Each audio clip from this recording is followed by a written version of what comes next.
This is my midlife crisis, to be quite honest. Hey, what's going on, everyone? It's Trevor. From humble beginnings out in Myrtle to owning one of the most popular shops in Whitby, I am sitting here with Frank, otherwise known as ArtByFrank on Instagram. Frank, how you doing? I appreciate that lovely intro. We're here from humble beginnings, as you say. So we had a really good intro, and then I f***ed up the camera because I'm new. Oh, wait, I gotta wait 9 seconds before I say f***. Oh, f***. All right, anyways, we had a really good intro, and then the camera f***ed up. But Frank, tell everyone again how we met. Okay, let's try this again. So we actually met in Brooklyn, Ontario, not in the hood. Well, depends how you look at it. Yeah. So Trevor was looking for a apprenticeship, I guess, at the time, looking to be an apprentice. And I was tattooing at the time, and I was very new myself, and this kid walks in. You were only like a year in, right? Probably about less than a year at least. I was drawing every day, and finally they let me do things because I guess they just wanted to make money. And he just walked in, and he was watching me from behind the shop there, just watching in the corner. And then next thing you know, he's just showing up every day. So I guess you came in for your little orientation, and then you're in. I was kind of saying it was very awkward the first day because the guy's just kind of like, all right, go watch some tattoo. And then literally I was kind of just standing behind you, and Josh didn't know who you guys were at the time or anything at all. And I'm just sitting there kind of awkwardly watching you guys tattoo and shit. Yeah. And I'm like 21 years old, so I'm like super uncomfortable fucking standing there just watching these guys tattoo and shit. But yeah. But that's part of it. You know, when you're new, you're watching people, you're just keeping an eye on what other people are doing. That's how you're going to learn. Yeah. So most of the beginning of your apprenticeship is just a lot of watching and copying people. In hindsight, honestly, it was kind of really nice starting there. Actually, I feel like it was like a good like I don't know, it was like a good crew too and everything. So it's easy to complain, but in the end, it's like we all kind of used it as a stepping stone. I know I feel bad kind of saying that, but it's the truth. Well, in that sense, like everyone has their start, right? Kind of, and actually, it wasn't like I don't know, it wasn't the worst. It was, no. We like to talk, but it's like it wasn't actually like the worst. No, it was great. It was great. Actually, it could have been worse. We could have been at a place that ended much worse than it did. Yeah. And they're still going. Yeah. There was no physical abuse going on or anything. No. That's the good thing. So, but no, it was great. And then years go by, you start getting off the skins and onto the skin. I got in trouble. Actually, I don't know if you want me to say this. I got in trouble because I let you tattoo fake skin. So what happened was he wasn't tattooing yet, and he wanted to tattoo some fake skin, and I was the only one there, and I was like, I'm kind of new myself, but I can show you. And then I remember I got in the boss didn't appreciate that. I thought it would be fine. I got in big trouble for that. In hindsight, we should have just been like a cool little secret. But here's the thing: you did so well that I guess once he saw that, he was like, crap. Let him do it. My apprenticeship, if you want to call it that, was like 5 months, if anything. I think it was like 5 months. Oh, okay, yeah. I started in December, and then it was like, oh fuck, it must have been like April was like my first tattoo. It was 5 months in, like not, I don't know, apprenticeship. I am like kind of like, I think an apprenticeship should actually be like a full year and shit.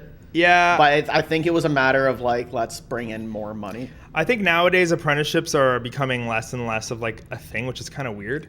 It's almost like people, all these TikTok people are just going on and thinking, oh, I'll just go on Amazon and buy myself a machine and so we're lucky that we did a somewhat, maybe this wasn't the best place to do it and we got our foot in the door, and that's great.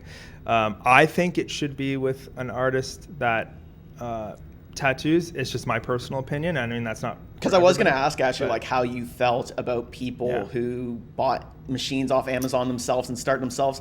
My thing, like I would say normally I'd be like, like find like an artist you really like, try to get mentored under them, make sure they do it for a year. I find like that's an appropriate amount of time of learning. Mm-hmm.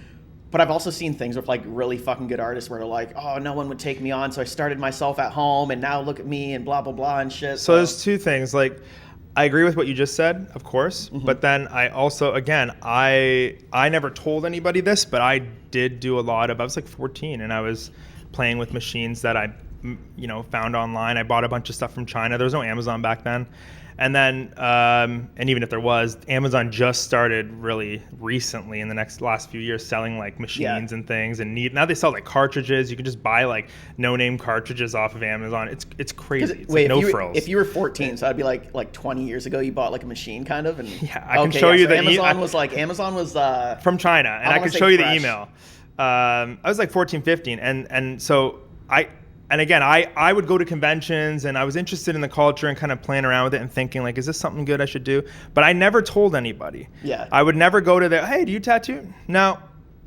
Oh, you never tried it? No, never. No, but haven't even deep thought down about it. inside, I did. And I was actually very responsible, and I did a lot of stuff on grapefruits and really bad practice skins. Nowadays, people are so lucky. They have like such great quality practice skins, where back then it was hard to get. And I used to go to this shop called in Toronto, and I remember that place. I was underage big time, and they did not care. They didn't ask for my ID. They didn't care.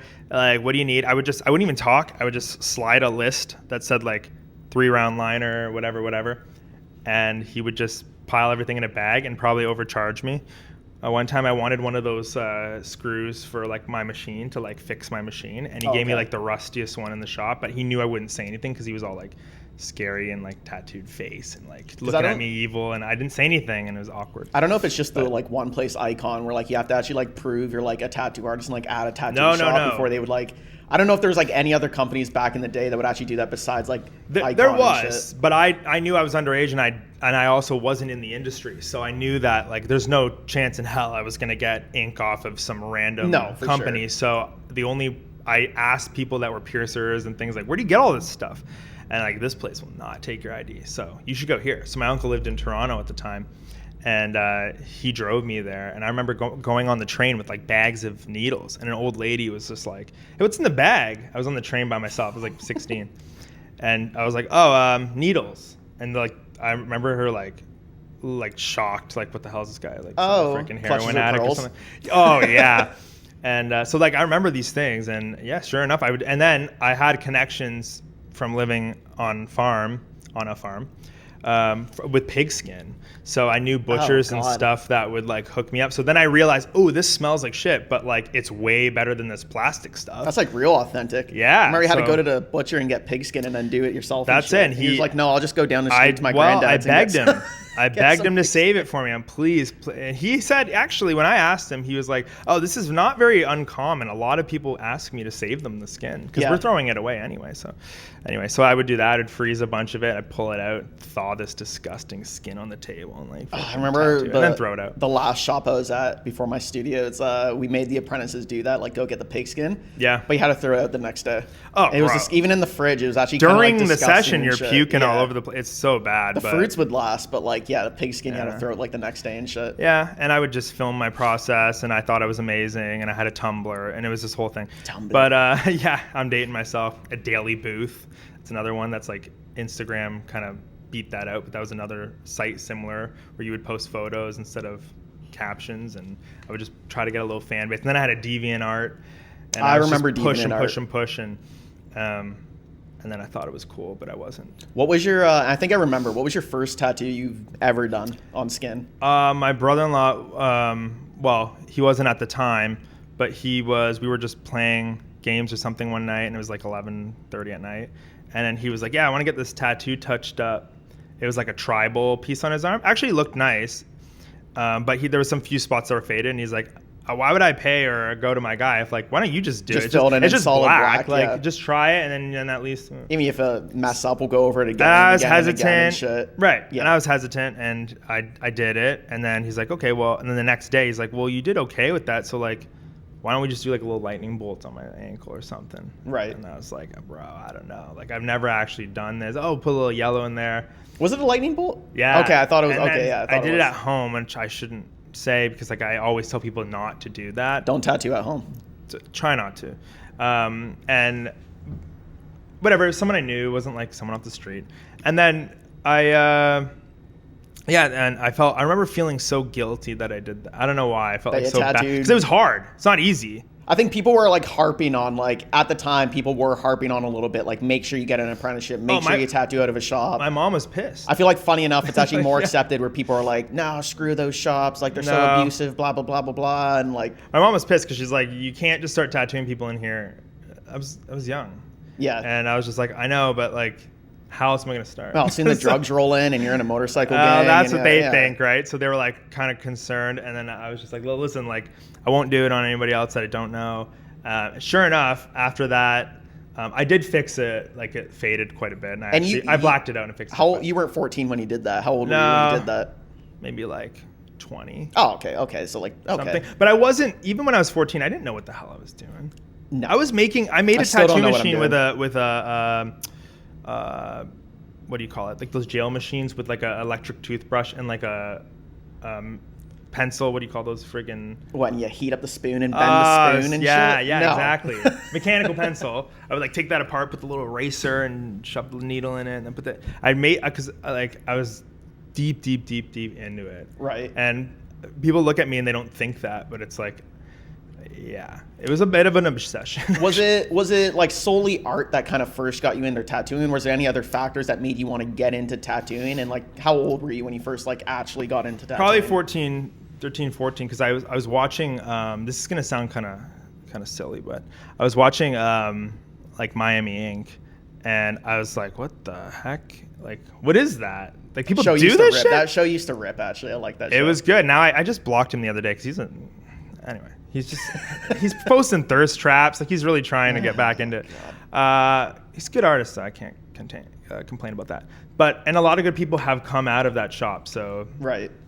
Whether he's nice or not, I don't know. I don't know him. I was watching clips on. I forgot like Chris Garver was on that show too. Excellent. And everything. Yeah, that show was actually really good for the time. I got to meet a few of them, and most of them were nice. I'm not gonna say who I thought wasn't nice, but most of them were quite nice. And anyway, you can tell that they think they've created the industry, and so it's funny. I think as far as like. They're nice. That was prior to Ink Master and everything. So I think as far as like TV goes, honestly, that was like kind of like people's first introduction into like that kind of thing. Because like even tattooing before that, I think it was almost still, I want to say early 2000s. I think tattooing was still a little obscure and like not a lot of people really had tattoos. I think when Kat Von D came into it and started doing like portraits and shit like that, that's when I was like, okay, I want to do this. Right. Like, I don't know why. I think it was like some sort of, like you asked, like, is it about the, yeah, it was about the art, but it something to do with, I don't know. Like, I think the culture, it just seemed like, oh, this isn't a real job. And I like that. Right. I think that's what attracted me the most was like, I get to be, have fun, be an artist. I'm in a community of people who also like to do that. And I just don't know how to get in. Right. And I don't look like I belong. Right. So I had a hard time. You don't see many like clean cut, barely any tattoo kids get into this. And to set the record straight, like, I don't think that matters, but at the same time, you should probably get. Do you feel like you were bunch of tattoos too polished at the time, the tattoo? At the time, yeah, I wouldn't have hired me. Yeah, I wouldn't have hired me. Yeah, no, and that's just when you're that young and you're like, oh, what's the big deal? As long as my art's good, it's like, yeah, but you're not like committed into. Like, I'm not saying you gotta friggin' tattoo your sideburns in your face and stuff. You don't want to. That's fine. Right. You don't have to, but you should get a few here and there to kind of feel what it's like to be the client. So I just didn't at the beginning because, no offense to the place that we were apprenticing at, but like I felt like everybody was like new. Yeah. And I was like, I'm not gonna get a bunch of stuff from these people that were like that are new. Right. And I just don't really. And he would bring in people that like, to me, weren't like my style or best, you know. So I didn't really quite getting into it, or I didn't get into getting more tattoos until later, until we started this kind of place, because then I was able to like meet new people that I actually liked. I think you've mentioned something before too, where it's like it almost felt like it was kind of like pressure was put on to get tattoos, and then, I didn't want to ruin when you're in your own environment. Because you went from the first shop you're at to owning your own place. When you're in your own environment, you're like, there's no one telling me to go get tattooed. Now I feel like I can actually get tattooed how I want, when I want. Yeah, I can afford it, and like I can get decent stuff, and I'm happy I did. Because I kind of feel like I go back and forth with that too, where I'm like, oh, like tattoo artists should have tattoos or shouldn't have tattoos. I'm like, sometimes I feel like you do, because you almost want to know what it feels like. You almost want to know the pain, how it's going to feel. Have some. But then I'm also, I don't know. It's like, what if you get one tattoo? Does that break the ice? And then, like, you know what I mean? Because, like, someone wants a hand tattoo and you don't have hand tattoos. It's not like you know how it's it more feels. Of the, it's not more of, like, let's make sure I get one on every place to make sure I know, and then I'm good. Right. It's not that. It's more of, like, it's like being obsessed with cars and then taking the bus everywhere. Yeah. I think like you're not going to... I think it's, like, from a client perspective, too. It's, like, almost like I want my tattoo artist to be, like, not that they have to be covered, but I want them to be passionate about tattoos. Yeah, I want them to, like, hey, like... what's some of your favorite tattoos? And if they say, well, I'm not really into it, it's like, then why are you doing mine? It's like you go to a barber with like a bad haircut. It's like, oh, okay. I've seen a lot of bald barbers that do great haircuts, but like, it's not a choice. But you go to like a barber who has like a crappy haircut or unkept beards and shit. Like, it's not very convincing. And again, I'm not like heavily tattooed by any means, but like, it's just, you got quite a few now. It's just like I just felt uncomfortable with the pressure, like you said, and like I didn't want to like go to an artist that, I don't know. We were, a lot of us there were just like new, and he was just like grasping for straws just to make money. I just didn't want to just fill myself with garbage. Right. And I've had a lot of artists since tell me like, you're so lucky that you waited, because like you have cool shit now. Where before, like he's like, a lot of people I've talked, I'm not gonna mention names, but they're all like, yeah, look what I got, and like I regret it. I mean, my stuff's not too bad, but like, no, you have really clean stuff too. I started getting tattooed when I was like 18 and 19, and like, if like you asked me, and I'd be like, but you did your research. I did. Even from a young age, but even those first few tattoos, I'm like, they could have been better, honestly. Like, I almost wish I waited until I was 25. They're not as bad as what like certain people that were working with us could have done. And I don't know, you think like you're grown when you're like early 20s and shit, but like even my mind's changed. Like, I liked patchwork at the time and everything, but even now that I'm like almost 30, I actually kind of wish every arm was its own full sleeve, honestly. As weird as that is now, I actually kind of wish I did bigger pieces from like fewer artists. I think it's a style thing. I think it's like now it's popular. Like, patchwork wasn't really a thing when I started. Like, it was, but it wasn't like, no one talked about it. Where now people are like, oh no, don't fill in the gaps. I like the gaps. Yeah. So like, it's weird. Like, so now you're just looking at it like, oh, sleeves are just cool. But like, I like both. Like, if my left arm and one leg could be patchwork, and then like one leg and one arm could be like a full cohesive. You still got lots of room to just continue. I kind of fucked up on one arm, but not really. I have most of it. But yeah, this one tattoo, it's a good tattattoo, but yeah, not my vibe anymore. I think you can still rock with it. You still have plenty of time. This was even like a few years ago. It's like how quickly kind of your opinions on your tattoos change, and that's why I tell people, like, even like pressure. It's not good. I tell clients this, but I'm like, honestly, wait till you're almost 30 before you start. I don't know. It's I don't know. It's fun getting tattooed when you're young too, honestly. So you can take it better. Your mind does change so much, honestly. Like, every year that goes by, you're just like, oh, you know what? That would have been cool too. Like, even my style in tattooing changes too. Actually, with that, so when you first got into tattooing, what style did you think you were going to do versus like what you do now and what you want to kind of get into later? That's a great question. So I actually wanted to do realism. When I messaged Josh about the apprenticeship, shout out Josh. Shout out to JW Wilson 69. That's not his email. He has a really weird email, but I don't know. It's like an email from like the 90s that he still uses, which is hilarious. So anyway, he said, like, what kind of stuff are you looking into doing? I said, I'm specifically looking to do realism. Right. And at the time I thought, and I was really good at doing drawings. Well, not really good, but I was decent at the drawings. And I thought I could easily mimic those drawings onto skin. And then when I realized, oh shit, this is hard. It's almost like learning how to draw all over again once you pick that needle up. So that's it's tough like, to start with. Holy. So it's very tough to start with. So I tried, I failed a lot. And then I started doing, when I started working here, I started doing like more illustrative stuff and neo stuff and whatever, because back then it was pretty popular. And then all of a sudden, I was just trying every little thing until something stuck. Oh my God. Cut that out. This is real life. So I ended up coming, once we opened this shop, I saw, like, shout out to Grandpappy Tattoos, Ian. This is his station and his TV, cool guy, by the way. I hope he doesn't mind. He was painting a lot of flash and into like traditional paintings, and I was like, wow, like that seems pretty easy, because traditional seems easy and everyone calls it cartoon, whatever. It looks easy, yeah. And then I started doing it. I was like, bro, I suck at pulling lines and this and that. So I did that for 2 or 3 years just to practice like the basics again. Right. Because I didn't have a proper apprenticeship where someone mentioned, hey, you should probably know the basics. Right. It was just make me money. For sure. And then once I had my own thing, I was like, oh, now I can start over. So I almost taught myself again. It's kind of weird to say that. Well, and now I'm comfortable, and now I want to get into more realism because I'm comfortable with the basics. But right. And you do really good realism, honestly. Oh, thanks. I'm working on it. Even with you and Josh, like you and Josh were good at everything, but just because of the way it was, like I was still on YouTube every single night, like looking up different tattoo videos and like going online and looking up different tips and shit. Like, yeah, 100%. You have to do that. That's like one of the biggest things is like constantly learning. If you get to, I think nowadays you're never gonna, and I'm glad I did a little bit of this, a little bit of that, because nowadays you can't be a specialist. And like you can. Some people can. It's rare. It's whatever, but it doesn't work. Like in slow times, like now the economy's shit. It's slower times.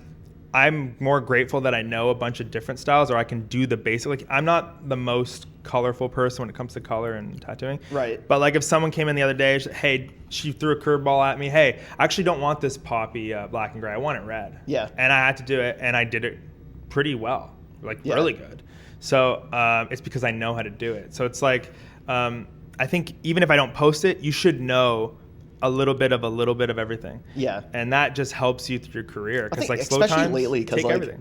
Even like, I don't know, I want to say back a few years when like everything was so good and everything. It's like I was so adamant about like turning things down. Like, no, I just want to do my style. And it's like now most tattoo artists, I think 90% of tattoo artists are kind of feeling it, and the economy's kind of crappy right now and everything. Where it's like, honestly, I'm taking on any and everything I can take on. And it's like, it's silly. Even back in the day, actually, there was like a couple times where it'd be like, I don't want to do infinity symbols. But it's like I literally welcome nothing more than an infinity symbol to come in. That's the easiest tattoo you'll ever do. That's the quickest money you'll ever make. And there was literally a time where I'm like, I don't want to do infinity symbols. Yeah, so that happened to me too, where you get really cocky when you're like new. When things are busy, when things are good, you get cocky and shit. Oh my God, there was a year where I was doing, I'm not gonna really mention numbers, but like very well. Right. To the point where I was thinking like, I think I made it. Like, bro, I was at the freaking Ferrari dealership. No, just kidding. Not that well, but getting there. Yeah. Pretty close. Like we were doing. If that trajectory stayed on course, if it stayed how it was back in, I want to say 2022. That was after COVID. If that stayed like 2019, thing, 2022 was really good. But like if it stayed like that, like the money was. Most people would have been very, very comfortable. Let's just say that. So, and working for yourself, it's really good. It's good, especially because you're getting paid in cash, and like it's great. So we were doing very, very well. Unfortunately, this industry is known for the ups and downs. It rides the economy wave. Yeah. Honestly, it really does. And because it's a luxury item. It is, and it's going to be the people who stick it out. I think are going to for sure kind of reap the benefits and everything. People that are quitting and like going into other things, which I get. Yeah. Grateful that they have something else to do and they're happy. I'm really happy for them. But like it's those who are like in the trenches that are like pushing through this shitty time. Yeah. That are going to come out when it's really busy again. And I think it's almost like its own ecosystem. It's like weeding out the people that are not serious. Right. I hope. I don't know. It's my theory. Even what we're doing today, honestly, because it comes back to like how bad do you want it? How serious are you about it? Because it's like when people are slow, it's like, okay, are you drawing flash? Are you getting back to your clients? And I'm guilty of this. Are you getting back to your clients right away? Like, are you on top of things? Are you taking out ads? Well, here's the thing. Are you doing video content that we're doing right now, which is cringe because I've never done this before? But no, it's fine. just don't even pretend there's. But that's what you have to do. It's like, you know what, things are, and like again, it's still like worth tattooing for me and everything right now and everything. Yeah. But it's like, yeah, when it gets slower and you start noticing it's slower, don't let that snowball keep. Well, here's the thing. You have to be. To your point, you have to be on social media. That's like the biggest thing. That is, and 100%. The people that are drawing shit like, oh, I got all these drawings. It's like, well, who's seeing them? Like, you have to do it. I know. I talked to a lady the other day, and she goes, "Oh, it's slow now. I don't know what happened." I said, "Well, it's just the economy, whatever." Mm-hmm. But you gotta pivot, and you gotta adjust and do things like this that work or may not work. Who knows? Like, this is not going to take off right away. But if you are consistent with stuff like this, it does give that extra little bit of thing to your business. Because nowadays, let's be real, realistically, it's a media type world that we're living in right now. So if you're not on that stuff and you're not adjusting, whatever. But that lady I was talking to, she's like, I don't want to do no dances and things like that. I was like, you don't have to. You just make funny, do your own silly content videos. Yeah, that you 100%. like. And it's going to help you because nowadays, let's be honest, we're all on our phone doom scrolling. Like you said last night, we were talking about this.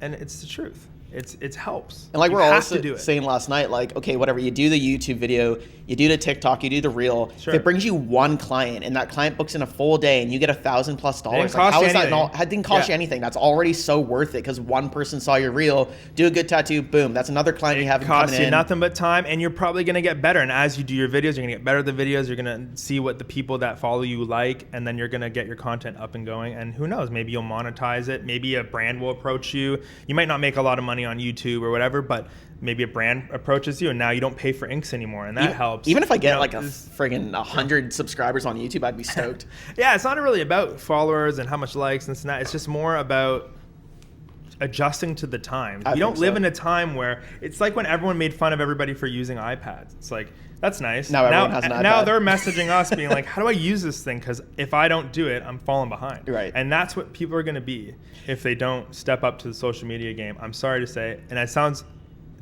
like no, I think a harsh opinion, but I think that if your whole job is tattooing, I don't know. It's kind of like if you work for yourself, like you should be doing every single thing you can. And again, I'm guilty of this. There's more I could be doing 100%, but I think like you should be doing every single thing you can to progress your career, and 100% social media is part of that. Even me going in the other day to make like a whole bunch of reels of my coworker, like stuff I barely ever do, but like those videos do so friggin' well, and people comment on them and they love them. Like, I don't know, it's you kind of have to. Yeah, I think it's important with the because like you were saying, the iPads were like a new thing too and everything. And the iPads did get criticized at first. Even people would say like, oh, you're not actually drawing, even though you literally have to draw the whole thing on your iPad, and it's the same thing as wasting 10 pieces of paper. What are your opinions on AI and AI being used in tattooing? Because it's, especially in the last, I want to say even just in the last year or two, the amount of people using AI, not necessarily to like copy and trace, but just to like help them create designs and get ideas. What are your opinions on AI? So I'm going to get a lot of slack for a lot of this. Excusez-moi. So for me, I see AI as more of a tool. So I don't see a problem if, because, okay, let me put it this way. If someone's tattooing a lion in a pocket watch and they can't find a lion reference other than the first 3 that come up on Google that everybody uses, I think it's cool to figure out a prompt. Right now it's kind of cheesy, but it's going to get better where it's going to get it more exact, where the lion doesn't have like 8 toes. Extreme over time, yeah. But, you know, I don't see a problem with using reference. However, I don't like the line for line thing with it. I agree. Like if you're using it for reference and you're like trying to, and like, oh, I can't quite get this pose, I need help, that's fine.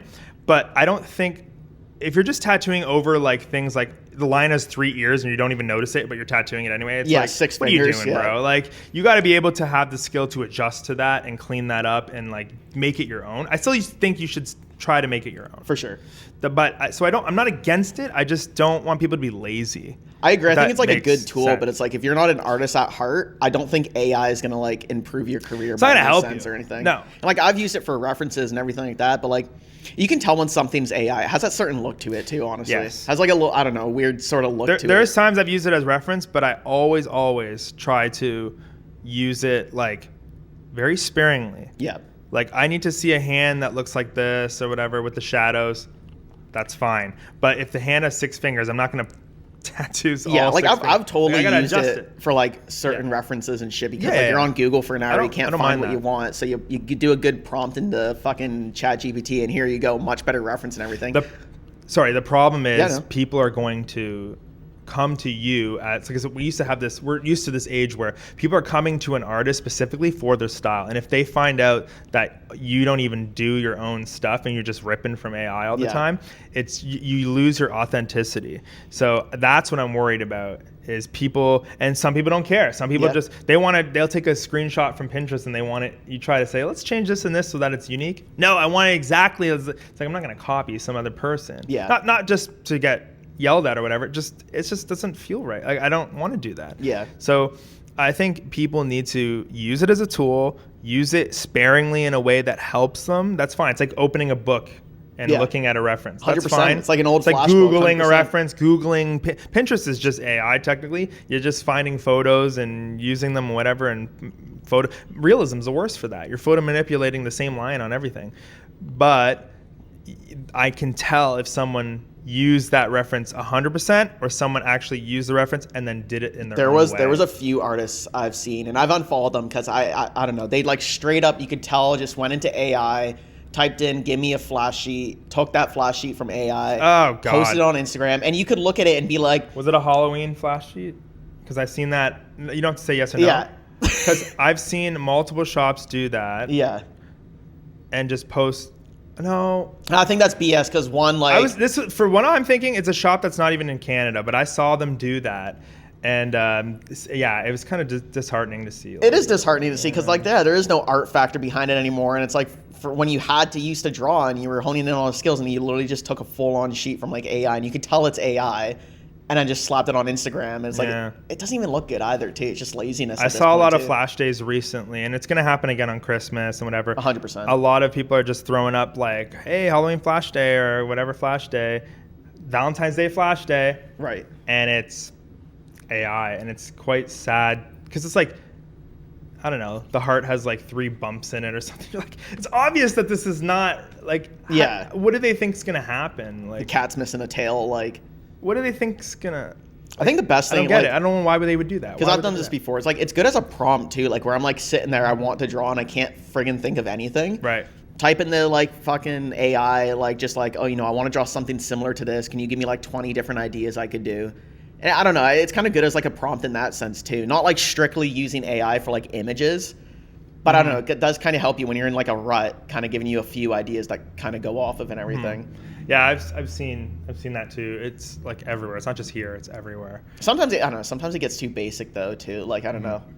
Sometimes it just gives you the same stuff over and over. Yeah. Yeah. Yeah. Well, it's too bad because unfortunately AI is going to take over a little bit more in our overall world, not just tattooing. So like you're going to see it more and more. But I hope these people that are making flash sheets with it and stuff understand the culture of tattooing and that it's, yes, they're going to argue, this is what they're going to say. Well, people use Sailor Jerry stuff all the time and repaint it and whatever. 100%. So what's the difference? And it's like that. I think it's like, I don't know. I don't know why that's okay. That's almost, I don't know. It's almost like there is people who do that. They're right, and it's totally fine. But it's almost like part of the culture where it's like Sailor Jerry expected you to use his flash and like Yes, they're keeping it alive. Where this is like we don't want to. It's like I've seen the same Clipper ship done a million times, and it's fine because it's a Clipper ship. Like I don't know. It's weird because it's like we get mad at these people for posting AI flash sheets, but then when a traditional artist is posting the freaking monkey with his butthole. It's all fine. The time, yeah. It's weird. I don't know what. That's hard balance. It's a hard balance. But I don't know. I think there's something I can appreciate about the old Flash and people who like, even like let's even say Ian. I have a lot of respect for Ian just because the sheer amount of work he puts out and how hard he works and like being able to do watercolor so friggin' well and everything amazing. Too. It's amazing. But I don't know, I think that is where I draw the line where people just rip it entirely off of AI and they post it as is from AI. But he is so good at like paying homage to certain older artists, but then throwing a spin on that. 100%. Where like that's a Sailor Jerry like dancing Hawaiian girl, right? Let's say. But like when Ian does it, it's like, but that's Ian's. Yeah. It's very hard to explain. So like you can use stuff, but I think in a sense like a mom heart is a mom heart. Right. But it's like if you do something and you can try to put your own spin on it. That's the best thing you can do, and it's going to better yourself. Like I would agree. Trying to put your own spin on something. I would agree. With that, okay, what do you think is like something that clients don't realize goes on behind the scenes, or what's the hardest thing about tattooing that clients don't really realize?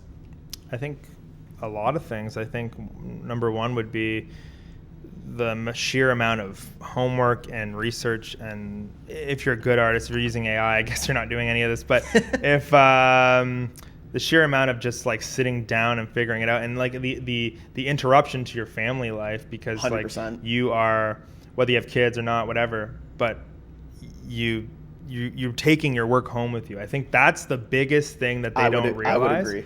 And I get messages all the time like, hey, can I come in tomorrow? I got a day off, whatever. It's like, I can get you in, but like I don't really have time to draw it tonight. It's like, oh, just draw it tonight. It's like, do you not think I want to sit with my wife and watch a movie? Like, I don't really understand. And I get some clients doing that too, where it's like, but it's part of the job. Their appointments booked in like a month ahead of time. It's like, hey, can I see my design? It's like, I'm not even thinking about your design yet. Honestly, like I did a video on that the other day. There's like, I have like, lucky enough, I still have several people a week and everything. It's like I'm not even thinking about your design yet. No. And with that, it's different when we're busier. But I think there was time where it's like I'd work like an 8-hour day almost every day. And then like that's not just your work day, and then you have to go home, and I'm slow at drawing, and then I end up drawing for like another 3-4 hours that night because I procrastinated. It takes me forever and whatever. Yeah. So I think clients don't realize that. I think a lot of clients, and it's weird, but a lot of clients don't think about like the at-home stuff that you have to do. And it's not just your 9 to 5 at work, but it's doing your emails, it's doing your Instagram, it's doing the drawing itself, it's trying to think of Flash, it's trying to think of other ideas to do and everything. The imposter imposter syndrome. That's actually the second thing I was going to say. Feel like this life's not even real, and it's, you know. So, yeah, that's one of the biggest things I struggle with is like, I'm not good enough. And I think a lot of us do struggle with that. 100%. So it's tough when clients will come to you and say like, well, I really want you to do this. You're like, I just am not comfortable with that idea, or I would rather pass that on to somebody else who is comfortable with it. But then they get all angry. Like, well, no, I want you to do it. It's like, dude, like, you don't know how that messes with my head. Like, I can't fathom doing. It just is uncomfortable. Yeah. But you should try to get over those. It's almost like when you were pulling an infinity symbol line when you were apprenticing. That was uncomfortable to you. Right. But now you think, oh, easy money. Yeah. So you need to get over that. I think that's the whole part of like learning in tattooing is like trying new things, whatever. But clients sometimes push too hard and like, but I want you, and I know you can do it. And I saw you draw this portrait. It's like, I could draw portraits, sure, but like to tattoo them, completely different. Yeah. It's like different. I get a few people asking me for like color realism, and I love doing neotrad. I love doing black and gray realism. Not a chance am I ever in my life going to do color realism. I know I won't like it. When I draw it at home, it takes me months to do. I'm not going to. And you're probably good with it on paper. It's just it's just friggin' Val McBain, amazing artist. She can do amazing color realism in 9.5 hours. Yeah, it's gonna take me 3 sessions to do the same thing. Clients don't want that. They don't want to pay for that. I don't want to do it and everything. Yeah. But it's weird because I like doing it at home, but like I will never tattoo color. Some people like her are like love that patience and that process and like 100%. Kind of figuring all the details out and stuff. It's not for everybody. So yeah, you just have to kind of stick with what you like. But I think clients have to be less like, if I don't do that, don't yell at me. Yeah, like, there's a lot of artists out there, and especially in the area. I can suggest someone for you. There's artists for like every style, and that's the thing too. I do that too. Just like honestly, I don't want to do it, but like you know, like and the tattoo community supports each other. But like this artist will gladly 100%. Do it for you. Yeah, tattoo community has been really great, and it has changed over the years. So everyone's very supportive, and it's all good. Yeah, I love it. What's your most favorite tattoo you've done? Let's say like the last 2 years. Like I only got this question when I was not dating. Even like just your favorite tattoo, but we're like a few that you're done. We're like like I'm really into like these kind of tattoos right now. Yeah, I used to get these questions all the time. And I still do. Like, what's your favorite one? It's like, I don't have a favorite, but I just like tattooing in general. You don't have a favorite design? No. But I do have a favorite. Like, I'm really into black and gray. Like, I don't want to say realism. Like, I'm really big onto like the details now. Like illustrative realism, that's a thing. Sort of. Yeah. Like, kind of like I like throwing a little harsh line around it. It's like satisfying. Some mocked up contrast where it's not actually like up like a lot of black. And I'm really like, oh man, I'm really into like that Chicano style realism, which I'm not really doing it right now. But like lately, I've been really looking into Day of the Dead Girls and the friggin' Lowrider. Oh, since I was a kid, stuff. I love it. That's where I got that painting. Like you can see around here, you'll see a bunch of paintings. Which one am I looking at? There's like that angel. That's from Big Gus. Oh, okay, right. And like that kind of shit, I used to be really attracted. I have books and books and books of it. That's like that goes with like almost like that goes as far back as like traditional tattoo and like the Chicano West Coast kind of gangster shit. Yeah. And lately, I've been really watching like documentaries, like Vice stuff on people like that who do that. I love the like Vice Mr. Cartoon stuff like that, and I've been really into it. And I don't think I belong in that community because I'm not gangster enough. That's for sure. But you don't have the lowrider yet. No, I don't. I don't have enough money for a lowrider. But I do respect that style, and I think it's sick, bro. And it's the simplicity of it that I love. It's like they make it look so detailed with literally black and negative space, and that's it. It's like the most amazing it's fun when you thing. See, and you're right with that. When you see certain like face details and certain hair details, you're not trying. It's not like photo real. You want me to cancel that phone? Nah, it's fine. All right, we can. We'll let it ride out. We'll let it ride out. But it's funny with that. We're closed, by the way. There's like certain face details and certain like hair details. It's like you're not trying to nail every single detail like photorealism, but they smooth out areas, and it looks realistic. But they're like smoothing out certain areas, kind of. Yeah. So I don't know. I don't really know how to like explain it. I'm sorry about this phone. You can hang it up. 2 more rings. 2 more rings? It's probably. You know what? Shops are closed on Monday. That's one of the things in tattoo industry people don't realize. But people, there you go. There it goes. Beautiful. That's a walk-in that we just gave up. Yeah, that's $200 gone. Anyway, what were you saying about? So you're saying something about the kind of just what you're saying. smooth, I totally forget actually. Like the simplicity of the simplicity of it, like it looks super realistic, but like I think they smooth out a lot of certain areas, and like a lot of good artists who do that sort of Chicano sort of like style and shit, like I don't know, just really smooth work and everything. It's shout out to Sir Focus, he's such a great guy and such a legend that I'm obsessed with this shit, but like you're never gonna get on that guy's level. He's like amazing. Like I'm a big fan of like I don't know, like I do like neo-trad and realism, but like I wish I could do like I was just thinking about like that West Coast kind of script. I wish I could do script, honestly. I wish I was a script artist. Script is a good one. That one I have no interest in. It scares me. There's really great people. You know, Mike Kenny's really great at that. He's a legend. What's his name? Oh, I want to shout him out so bad. James Bond is really good at script. Very good. He's really freaking good at script. Excellent. Oh man, what's the Big Me's? Homie Quan. Or big. Shout out is that to Big him. Me's or is my thinking? No, he is. No, he does. Right? Yeah, I think he does a little bit of that too. All those guys, you know what? They are really, really excellent at that shit. It's just not something I'm interested in. The other day, someone asked me to do a script thing, and I kind of was like learning how. Bro, it took me forever to put together because I was like really hard. I can't freehand it. Like these guys have like dozens of styles like memorized that they're able to like freehand and everything. I wish I could do that. I tried to, honestly, but that's one to tap into if you're. I will take on more script tattoos, not dainty. Well, dainty. Give me your dainty scripts too, but I want to do like big, old English, like just tattoo-y sort of scripts. Honestly, take that too. Why not? Yeah. But no, I think I'm really into that lately. I love that kind of style. Am I gonna get into it? Probably not fully, but I like the realism. I'm really obsessed with people who do like realism, but keep it simplistic and use. I love negative space, and like I'm noticing that people are using skin. Shout out to Night Owl, by the way. He really has. I've been picking that guy's brain, and that's the top of the top artist. That's someone that doesn't get enough. His paintings are insane. Yes, that's somebody who doesn't. Let me tell you this. That's somebody who doesn't get enough attention because he is one of the top artists around here. I'm telling you. I watched that guy at work. A legend, pure legend. I'm just gonna say that. Doesn't even look. It looks amazing, Austin. And the nicest guy. And you know what? I've reached out to a lot of realism people recently because I wanted to get more into it, and nobody really cares. They don't want me to. They don't care. They don't want to help. Nothing. One of the only guys who answered me saying how much of an honor it was for me to reach out to him, and gave me a bunch of tips and really helped me out. I just gotta say, there is good people out there that want to. The community is great. The community is great, and he's one of them, and I'm so grateful for his freaking his big cat thing.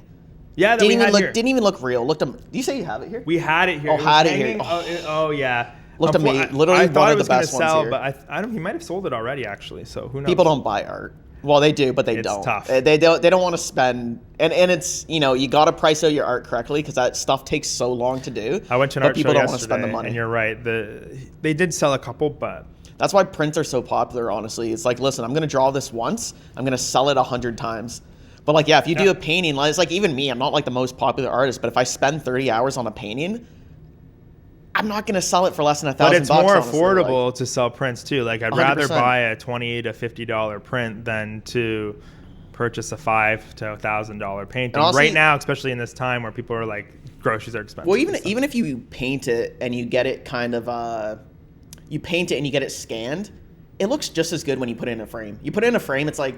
Bro, half of these are not originals. Like, that's a print up there. Yeah, and they all look great. And it's totally once they're in a frame, like 100%. I mean, he sold it for a lot of money, but it was like the Jesus one? Yeah, it was 1 out of 25. Oh, that's so nice. And they were still like $300. That's a good thing to make money. But the original is like $1,000. That's true. Do you do limited prints? Do you I don't know, let's just say 30 prints, sign them all, and then you could sell like, I don't know, because people sell prints for like $20 to $30, I want to say. I would say, yeah. Some people, I don't know, smaller prints maybe, but like, do like 30, sign them all, sell them for like 50 to 75 to $100.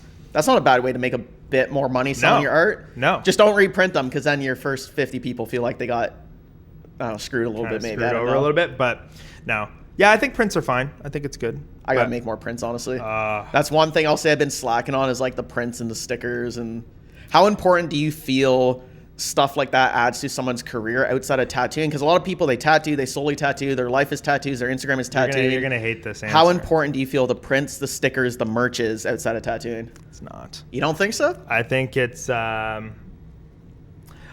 a great way to make a little bit of side money, sure, if you have a good following that wants. So if you're starting like a little bit of a clothing line, whatever. And I've seen people who did very well with the first round of shirts and whatever. But once you start going to the second, third round of shirts, I like and a lot of it is limited it's nice drop. to have and nice to see. I don't think it's going to make you rich, is what I'm trying to say. So here's two things. But it is important to make a brand out of it. It's nice. So I did sweaters. But they never work. Like a long time ago, I did T-shirts and sweaters. And funny enough, like we're talking about like how important it is just to get like that one client.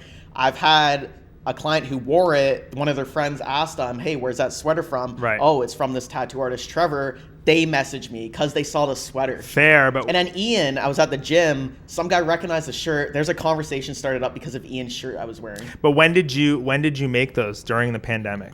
I remember. Before the pandemic, I think. Was that Motor City? I was at Motor City, I think. Don't shout that out. No, I'm kidding. But no, I think it was worth it. People were like talking about them. joking. People would wear them. People wanted them. Yeah. You just gotta translate that into business. Gotta somehow get them to message you from that though.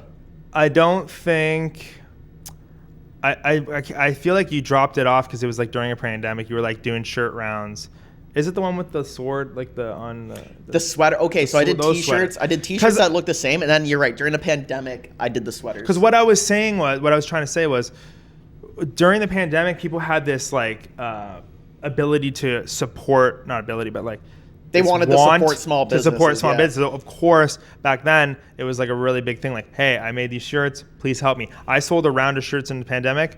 Made a lot of money off them. Right. But if I did that today, I'll sell like 3, and half of them would be to my friends or family. Right. People here would probably support me, and then my family would support me, and then that's it. And nobody else would really. Maybe the odd fan that like follows me and whatever, but that's it. No one else is gonna really. I think I made 40 T-shirts when I did the T-shirts. I sold all 40 T-shirts.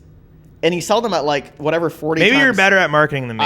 No, that's not true. I think I did like 40 times 20, whatever that is. So. Yeah. And remember we used to sticker bomb Brooklyn? The stickers are cool. The stickers worked, man. People followed me because of the stickers. Well, you had a good sticker. Okay. I saw it at the Tim Hortons the other day.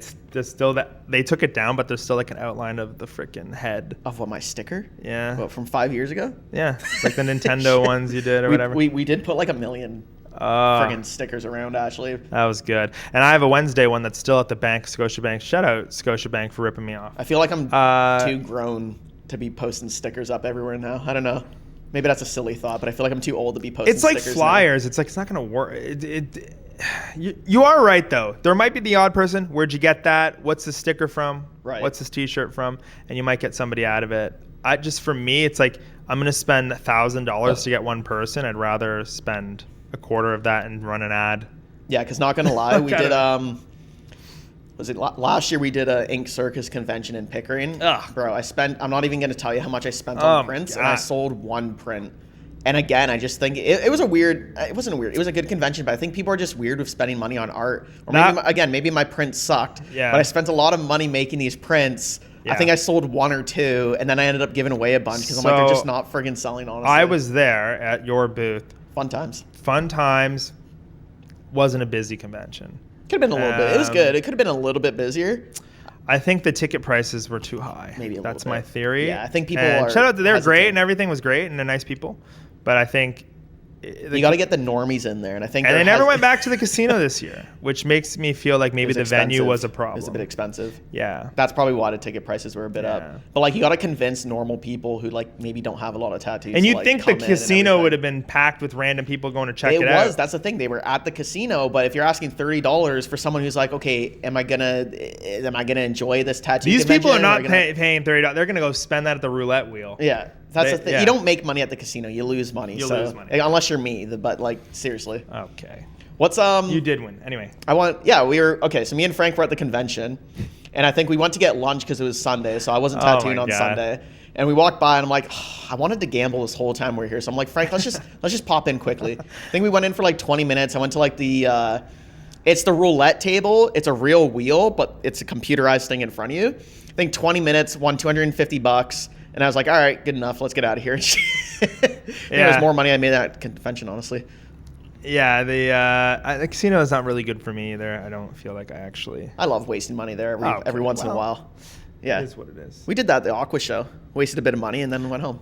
Shout out to Aqua. Shout out Aqua. That was a great show, actually. Yeah. Never thought. Really good. I'm not gonna lie. Never in my whole life did I think I would go see Aqua live in person. Alex said the same thing. My girlfriend said the same thing. She's like, never in my life did I ever think I would see Aqua perform Barbie Girl. I was thinking, my least favorite song, but it slapped. I was thinking in my mind, like when I was a kid listening to this, never in my mind would I think I'd like actually go to the concert, because like I'm not gonna go to Sweden.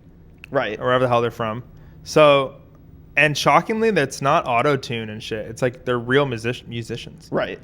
Unbelievable. Anyway, what you were going to ask a question there. Was I going to ask a question? Aqua is, Oh, yeah. Just making sure she's still recording because it's my first time. I love it. Cut it out. Oh, what did I drop? Yeah, you were on the track of asking the next thing, but you what was I gonna might ask? have. What's a tattoo trend that you wish would come back, like tribal or something? Okay. You don't like the tribal? Actually, I just checked that. Guess how long we've been doing this for already? An hour. Yeah, 50 minutes. I was gonna walk up there because I want to make sure it's still running. I was like, okay, maybe is this gonna be on YouTube? Yeah. Okay. I was like, maybe we're doing it for 20 minutes, but like literally 50 minutes in. I'm hoping this goes really well. If you guys, by the way, before I answer this question, if you guys are watching this, you're probably on YouTube because that's where this is gonna go. Yeah, we'll put shorts and fucking little clips on. I think I can only do 9 swears per YouTube video, so I'm gonna have to watch that. Okay. But yeah, subscribe. The TikToks and the Reels and everything. Yeah, subscribe because there's gonna be probably more of these. I'm gonna be putting my whole life on YouTube now because. Oh my god. Yeah. Because it's just we got to get busier. That's the issue. Yeah. So tattoo trends. Yeah. I think tribal is very good. Tribal is very good. I want new school to come back. New school resurgence. Yeah, I think so like too. Honestly. Call of Duty new school resurgence. I think it needs to be back because I feel like it was a big thing back then, and everybody did these cartoony things. And I'm not a big fan of doing them, but. Seeing them was really fun. That's another hard to grasp style because some people just cannot. It's all drawing. You can't get. You can't get AI references. That shit. You can't AI it. No. Like AI won't do it for you. No. That is purely like being an artist and trying to draw that shit. Yeah, it's like a graffiti. Shout out to Timmy B, the best friggin' new school artist in the world. Honestly, go check out Timmy B if you want to see what new school is. Timmy B and Jimmy Litwalk. Yep. Really friggin' good. Yep. But yeah, that's and not that it's like gone. Those artists still do it really well. But you're right. It used to be it had a time where it was like a really big thing. There was another guy that did a lot of like eyeballs and stuff. Oh man. Jesse Smith. Really that little cartoon, little dogs, the eyes. Like yeah, he's really you can't good. AI that stuff. It's so good. Anyway, so I think that should come back. It was very, very popular back in the day, and then all of a sudden I don't hear about it anymore, and nobody does it except for the legends that got dust falling from the ceiling. Well, what can you do? 100 and something year old. It's very particular artists. Yeah.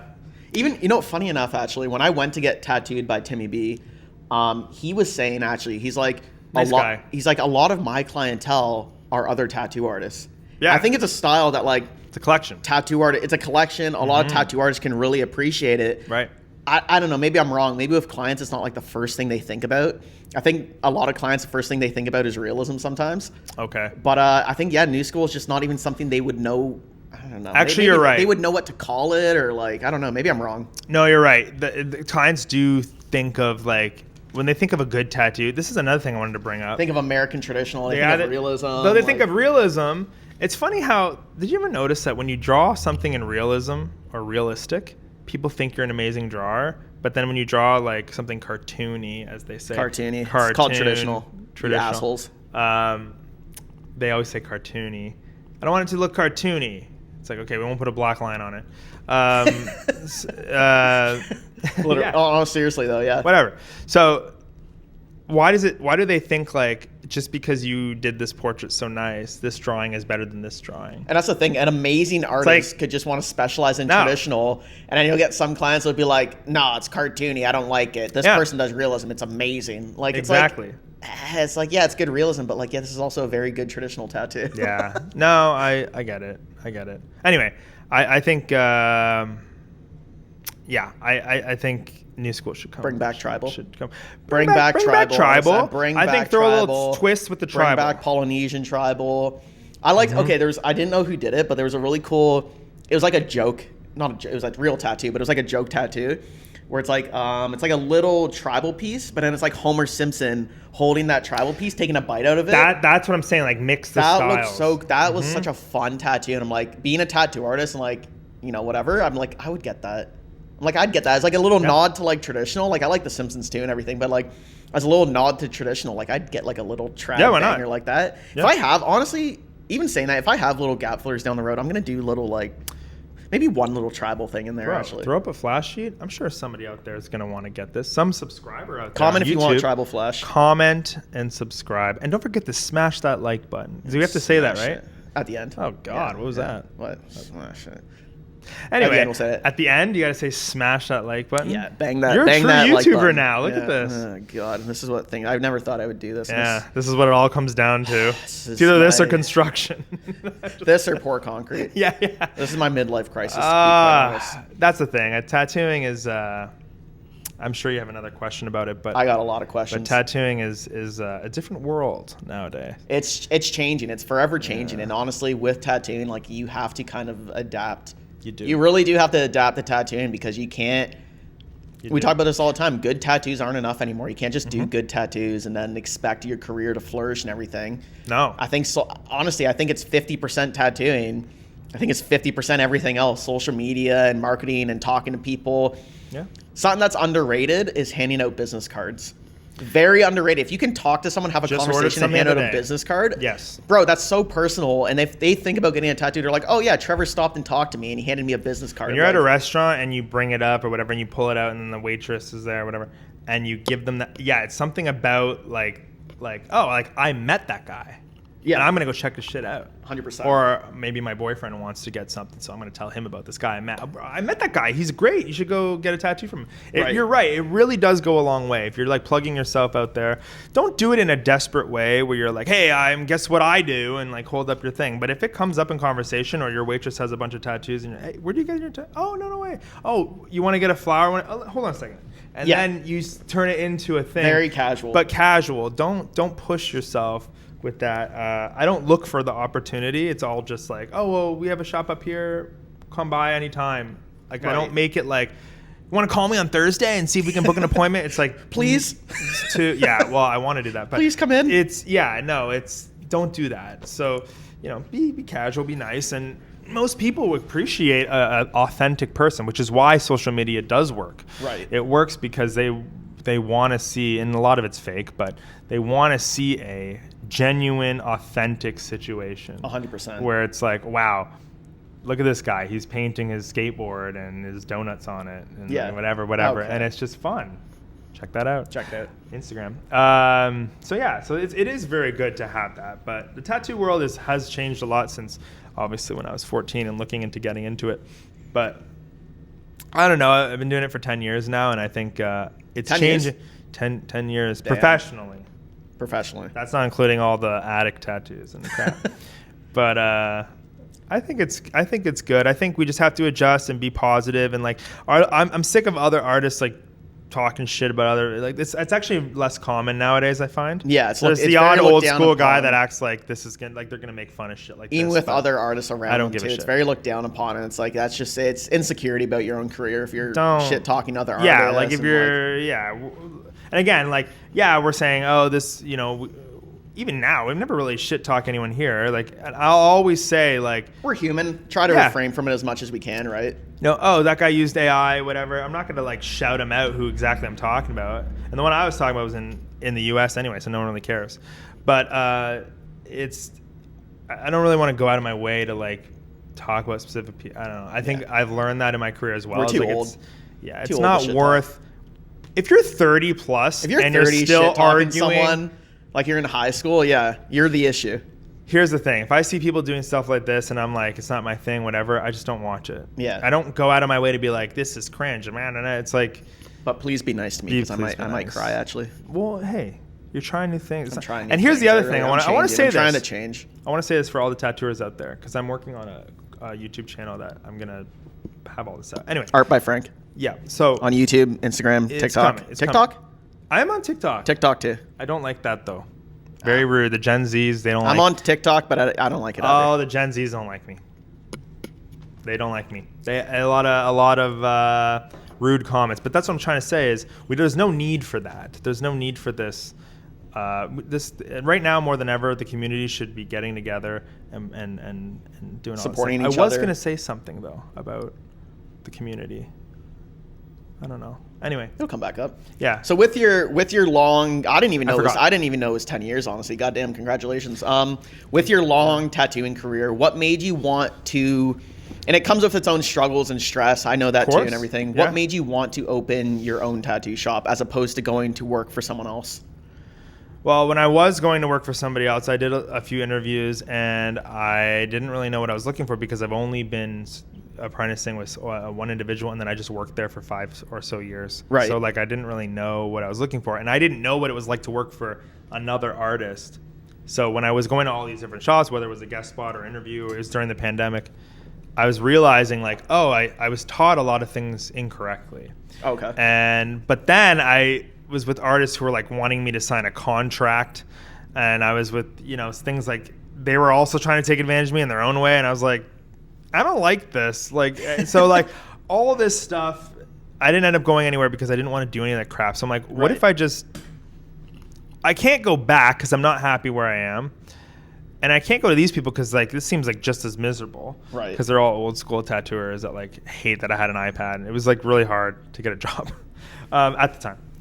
So I'm like, okay, well, maybe I should just, I don't know, I'll just go back, whatever. And then I mentioned to Josh, like, I was looking for a job, but like nothing really fits my vibe. And I want a place that it's going to be comfortable and everybody's, equal and this and that. And he's like, well, why don't we just make our own place? Right. And I was like, well, that's stupid. Let's just not do that.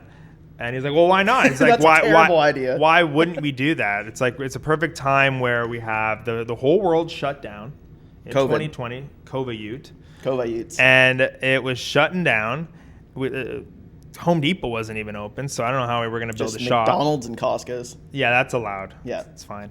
And you can't catch it there. No, you won't catch it at McDonald's, but Betty and Sue's breakfast, you'll catch it there. Oh yeah, forget Yeah. that. Don't Screw trust. those. Screw So Betty and Sue. what a weird time. Yeah, terrible time. Anyway, this is for another podcast. So he wanted to do We'll that. have a COVID podcast. Probably. Yeah. We should have like a COVID anniversary podcast. Yeah, and get the government knocking on our doors. Well, we'll wear masks. So he's like, let's just do it. Okay, fine, we'll do it. Then, so we built the shop. We built the shop kind of like during the time we were shut down. Right. And then told the other shop, like, listen, like, we're both not coming back. None of us are coming back. And which was too late because we already built the other shop. So we had to, like, break the news. We probably should have done it the opposite way where we told him and then did. But then we figured we were off like 2 years. You got to make sure you're set. Regardless, it was still closed for like a few months after that. We were off for years. Like, we had no jobs. There was like 4 lockdowns throughout like 2 years. Like, it was horrible. We were off for like 2 or 3 years. It was like freaking brutal. It was like on and off. So we were like, okay, well, might as well take this downtime and build this place. So it wasn't here. It was at another smaller shop. Just down the road, right? Just down the road. And we literally wanted a private studio with 2 people. We split the rent. We move on with our lives, and that's what it was going to be. Right. And we didn't expect to do this. It's come with a lot more challenges, obviously, but it's grown into something where we have multiple people. It's grown into like here at their second location where we're filming this. Like, it's a beautiful shop. It really does have like that kind of traditional feel to it and everything. Like 100%. It's very like not run down, but like old. Not run down. There's brick walls. But, there's like Ian. What do you call it? A bunch of flash. It's like rustic. It's rustic. There's brick walls. There's like traditional flash everywhere. Yeah. The sink's broken. No, sink's fixed. I know. I'm talking shit. Sink's fixed now. Okay? Would you say opening? And it doesn't necessarily have to be. Would you say opening your own studio was your proudest moment in tattooing, or was there something throughout your tattoo career that made you much more proud? It's gonna sound rude, but like no. No, I kind of figured there might be something. It you might literally be more feels proud the of, same. Just doing what you were always doing, kind of thing. Yeah. I think my most proudest thing is like doing something that a lot of people told me was a stupid idea. Right. And that's just getting into this industry in general. A lot of people, including now today, 10 years later, 10 or 11 years later, whatever it is, is literally telling me, I think it's 10. They're telling me, I don't think that's a good idea. Yeah. Still to this day, they're like, ooh, economy's bad. This is the time to back out. And it's like 5 years into the shop, it's like, are you sure? I just don't feel right about backing out of situations that you're passionate about. It's like, no. if the answer is never, well, why don't you just quit and go do something else? It's like, I can adjust. Like, even if I shut this place down tomorrow, I still would go and tattoo somewhere else. Yeah. I wasn't going to quit the industry in general. Right. Because people talk about insecurity with tattooing, but it's like, bro, your boss could fire you any day. You can go work a different job and boss could fire you any day. What are you going to do? What are you going to do? You're going to have to go find another job. Yeah, exactly. On the job search. So I don't think my proudest moment is opening a shop. I think my proudest moment is doing things and building things from scratch that people told me was a stupid thing to do. And I had a lot of help along the way. We have a good team. We have a good, great team. Really good team. We have, me and Josh have never had problems. Maybe we have like disagreements with things like I like this and you like that, whatever, and not arguments, but just like I don't know about this, but I like this and you don't. But we've always said from the beginning, like if it's either 2 no's or 2 yeses. If it's good policy. If it's 1 yes and 1 no, it's a no. I think that's it. It'd almost be worse if you had like two co-owners. If you had like 3 co-owners, man, that'd be issues all the time. And that's hard because that'd be sometimes issues all the time. Probably. You get like 2 out of 3 people want something, the other person's bitter about it. I know fantastic shops that have like 4 owners. Oh yeah? And they all just split a few in Canada, not in Ontario. Because that's like a collective is where you get like 4 people. Like a real collective is like everybody. They share a space and everyone splits the bills, and it's actually not a bad idea. I just like the word collective, and I think it's like a powerful I think it's thing, a cool word. That's why I put it on there. But well, the way you guys act here, it's like you're all collectively together. I don't know. It kind of makes sense in my head still. It's still a collective in a way where we value a lot of like your artists. Opinions. Your artists here do a lot for the shop too. Shout out Ian again. Ian does a lot. I think draws Ian, a lot. I will say, really started that trend and pushed everybody else to kind of follow in his place because he cares so much about this place. And I noticed that because he's constantly even like yours, he gave me like a bit of inspiration too, honestly. Because I met him when he first started with you guys back at your first private studio, and like he is like a hustler. Like he was just hustling, and he was doing like when I was so busy with tattooing, I barely wanted to draw outside of it. He was doing like flash page after flash page after flash page. I visit 2 days later. He has like 2 other flash pages done. I'm like, bro, how do you even have the time for this? Like, I don't understand. He doesn't, but he wants it. He wants it different bad. energy. Yeah, and that's the reason why he's still in it 5 years later. He's the one responsible for this. This is the Great Canadian. The beautiful wall where we're literally filming this whole thing. Like, it's not done. We still have to do the top, but it's he's been working on this. Him and Barlow built this. It's beautiful. Honestly, it's so nice. Yeah, they stained the wood. I love the vibe. I love the classic. Hell vibe. yeah! And I didn't know what it was gonna look like, but that's one of the things. Like you kind of sometimes have to trust the people that work for you. And I know when Ian has a weird idea, I'm kind of like, I don't know about this. Right. But I just know that every time I've let him do it, it always turns into like a decent thing.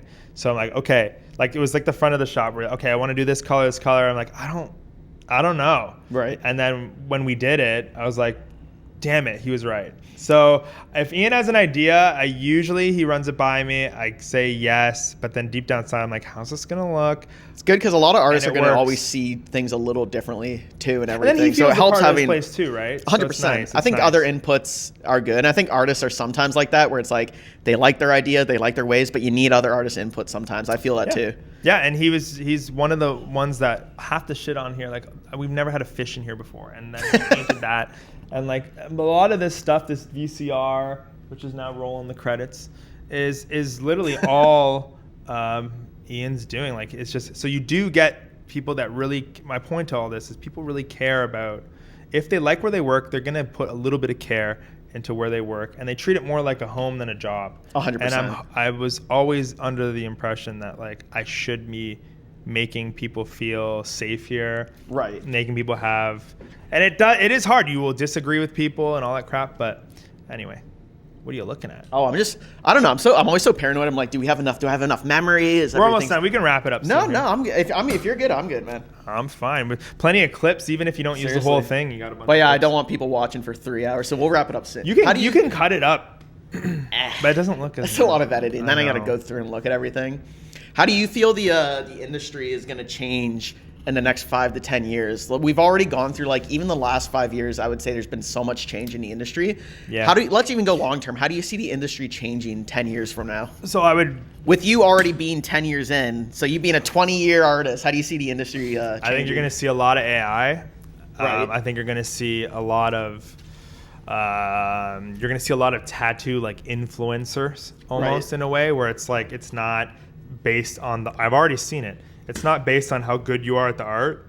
It's more based on the status of who I'm getting it from. Right. Which kind of sucks, because that's not really why we all did this. We did this to try to spread our art. Right. But I think it's going to turn into more of like I got a tattoo by so-and-so. Right. And I don't want to see that, but like, it's good for the person. But I think it's going to lose its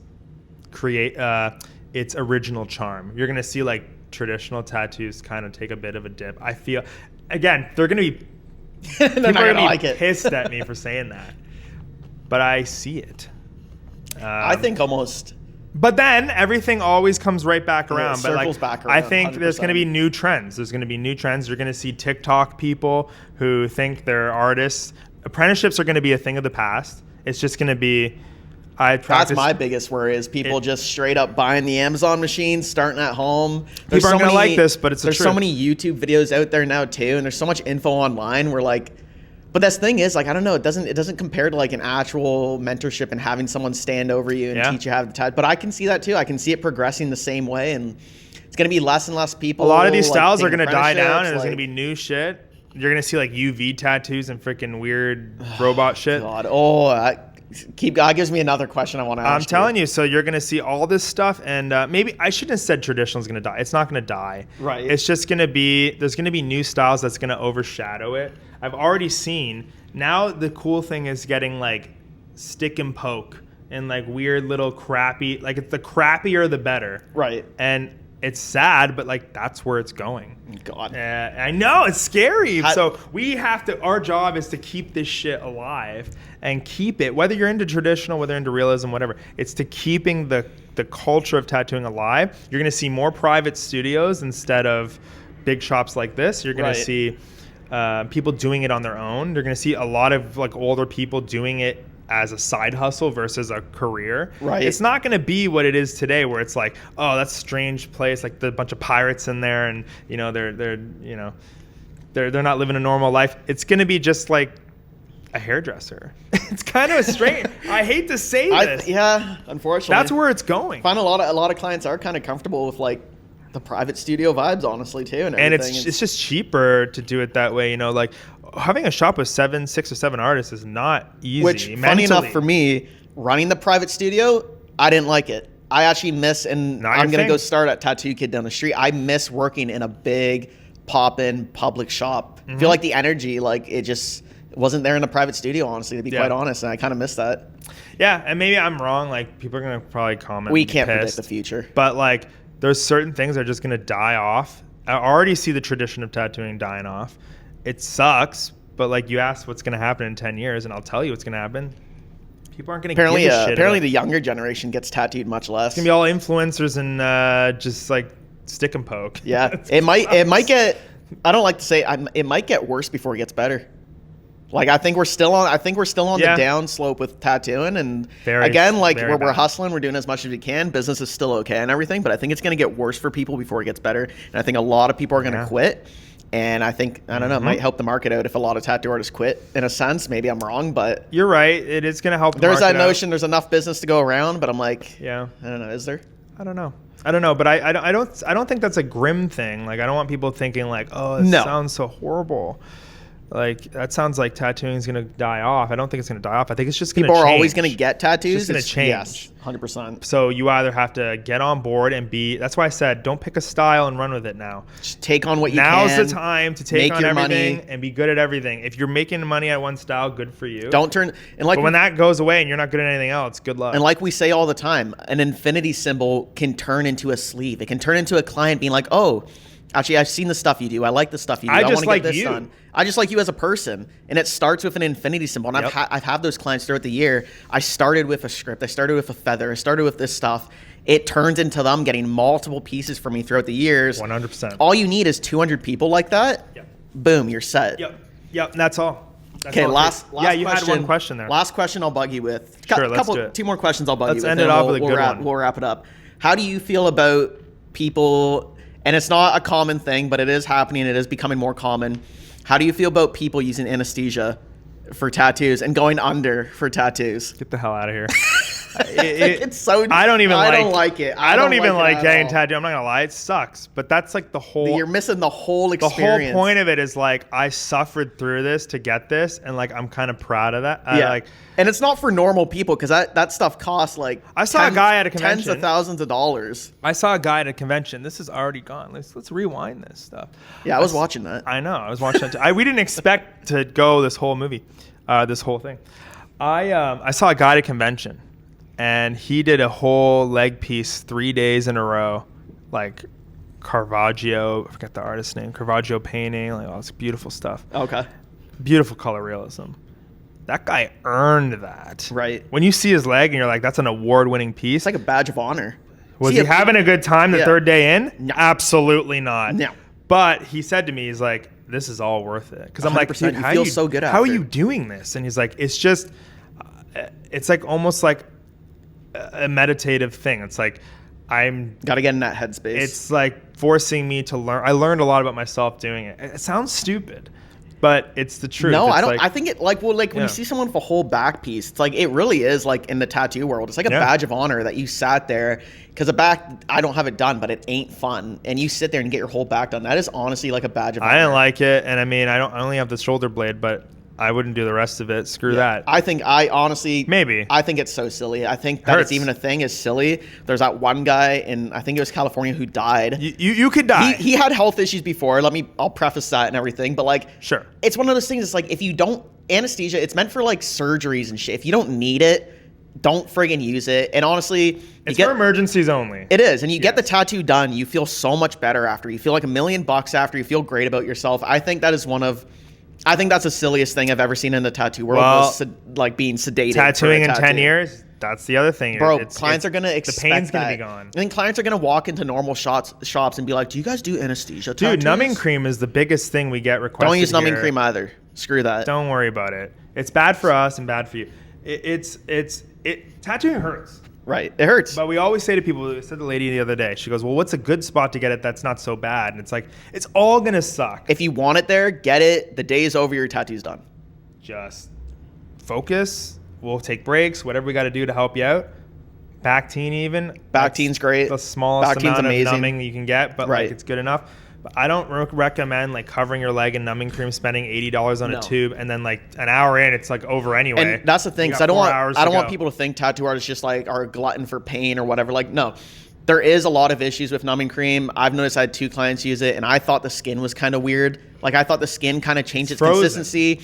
It heals weird because I remember one client, it's like struggling to get the ink in the skin. It doesn't saturate right. I'm curious how that's going to heal. If it's going to heal the same, if it's like changing the consistency of the skin. Not. And like Frank was saying, friggin' one guy too, like I didn't tell me he was coming in with it, but like 40 minutes later, it's wearing off. And because you have this dosage of lidocaine, the tattoo hurts more than it would have hurt if you just built yourself up from the start. It really does. So we mean this when we say don't use numbing cream, because it's not going to help you. If you're getting a full day sit, numbing cream is not going to do anything for you. Get your line work done. Bactine is amazing. I love Bactine. It makes me angry when people come in, and this is the other thing. You're delaying your whole result. You're delaying, like, 100%. The one guy came in and he's like, "Oh, I got this numbing cream. Like, I'm ready." It's like, dude, I gotta wait. I gotta wait 2 an hour. hours. I gotta wait an hour, do man. this. So it just delays the whole thing. It's not worth it. And even if you come in with it on, it's like I gotta rub it off now. Now the skin, like you said, feels weird. I can't pull this line clean. Get in a good mental space. Feel the tattoo. Be a part of it. Most artists have Bactine. You get through the line work. You get through where the stencil's locked in. It's fun being part of a club too, where you're like, yeah, this hurt. Yeah, it did hurt, and I did it. And I have one, and you don't. Yeah, it's kind of cool. It's kind of cool. And what's the euphoria like when you finish your tattoo too, and you're like, oh you're my done. God, you feel great. You feel amazing. I feel like I can just like. You feel like you run a marathon. Okay, not really. Wow. You go to bed, but you are tired. But you do feel good about yourself. You feel really good when the tattooers swipe you down. And they're like, all right, we're all done. Like you feel amazing about yourself, and you're not gonna get that if you're friggin' sedated. You know or what? going to a numbing cream, you're gonna feel like crap after an hour. When I see the result, I'm just like, That's kind of cool that I did that. It's worth it. Yeah, I have a lot of anxiety about it. I'm nervous. I'm sweating. It's painful. I'm gritting my teeth. But shit in my pants. There's times where you do that freaking, just pull that line in. But Pop a cherry. The minute they take, their hand off, everything is good. And yeah. So if you can and it teaches you a lot about managing your pain and like managing what you've been through, and like, okay, I've been through worse. Everything's going to be okay. I've had a kid. Everything is going to be okay. Like, a lot of moms say that. Like, I've had a kid. How hard can this it is be? nothing. So I'm like, then you don't need the numbing cream then. You're good. But You're I have strong. I've had moms say I'd rather have another kid. I'm like, no. No. Like, you just forget. They're just saying. Yeah, no, I hope so. Maybe it was easy. But I doubt it. But, it's yeah. So, anyway. So, last question I'll ask you. Doesn't have to be super inspirational, but yeah. Last question I'll ask you. What would be your number one piece of advice for someone who wants to get into tattooing in 2025? Well, let's call it 2026. No. Don't. Just don't. Just no. don't. I think I want to make sure people are aware that it's not cool. First of all, you're not cool because you're doing it. You got to be passionate about it. You got to be passionate about it. It's not just not because easy. I'm into this now, I'm a cool person, I'm all cool on my Instagram, blah, blah. That takes a lot of work to make stuff like this. It takes a lot of work to be this cool. It takes a lot of work. It took 10 years to look this cool. Took me 29 years to be this cool. So you're not cool just because you do it. Everybody does it now. Lame. It's not like once. Yeah. It's not once in a while, whatever. Right. Look at the sun's coming out for this. Beautiful day. It's if you're thinking of having weekends off during this career, good luck. That's not going to happen. Yeah. So if you're not willing to work 7 days a week at the beginning to get, because right now I have 8 days a week. 8 days a week. If you have a schedule in that, like my schedule now is like, I get to go home at 5, whatever, but I made that. But it took 10 years for me to be able to make my own schedule. And even now, if someone says, can I come in on a Sunday? It's usually my day off. But, I can't come in on any other day. I'm not throwing away $500. Right. Deal. I'll see you there. You have to be willing to sacrifice and work hard. Like, this is not like a regular job, 9 to 5, guaranteed paycheck. It's all up to you. So if you're not going to play the and you're not going to try and you're just going to come here and sit and wait for walk-ins, you aren't going to do good. So don't expect it to be money running through the door as soon as you learn how to do it. It's not I agree. I think if you're going to tattoo, especially nowadays, you have to really friggin' want it. It has to be like the only thing on your mind, the only thing you want to do. It has to be an obsession. You got to be so friggin' into it because good tattoos aren't enough anymore. You can't just do good tattoos and think you're going to be fine. You have to be passionate about this. You got to learn marketing. You got to learn social media. You have to learn all different styles. You can't be a specialist. Well, you could, but it's rare. And yeah. And if you are that, you probably worked very hard to be that. 100%. So I'm not saying you can't be a specialist, but it's just, I know people who do specific styles that are very good at it. And because they're very good, they put a lot of work. A lot of work into it. So if you're not willing to do triple the amount of work that your friend does at the office 9 to 5, it ain't going to happen. I agree. So that's my advice. If you're not willing to work and you're lazy and you just want to do it to be cool, don't do it. Because it's not what it looks like on TV. It's not Ink Master. It's not Miami Ink. It's hours of homework. If you don't like homework, don't do it. It's hours of homework. It's hours of social media. It's hours of talking to people and generating clients and knowing how to speak to people. If you don't like talking to the public, don't do it. You got to be honest with people and interview people and consults and emails and be formal. It's a business. It's a business. You're running your own small business forever. There's no retirement plan. You don't get a pension. There's no so all that you have to do on your own. You have to make those decisions on your own. So if you're not willing to do all this on your own, you just want to work a 9 to 5 and let the government put money out of your paycheck and handle everything, then go do that. But if you're going to do this, it's all on you. I agree. So I think, be careful. Yeah. Is what I'm trying to say. Be careful what you choose. And on that note, honestly, I think we'll end it there. Let's end it there. So yeah, Frank, I appreciate, honestly, my first big YouTube video like this. Frank, I appreciate you being a part of it and everything. For anyone who did watch, I appreciate you tuning in. If you can, like, comment, subscribe if you feel like it. Go check out Art by Frank. It's Art by Frank, ArtByFrank on Instagram, the TikTok if you want. All the one YouTube word. channel. He's going to be posting YouTube videos soon. So Appreciate it, Frank. Thanks, dude. Awesome. I Thanks, appreciate everyone. it. Thanks, everyone.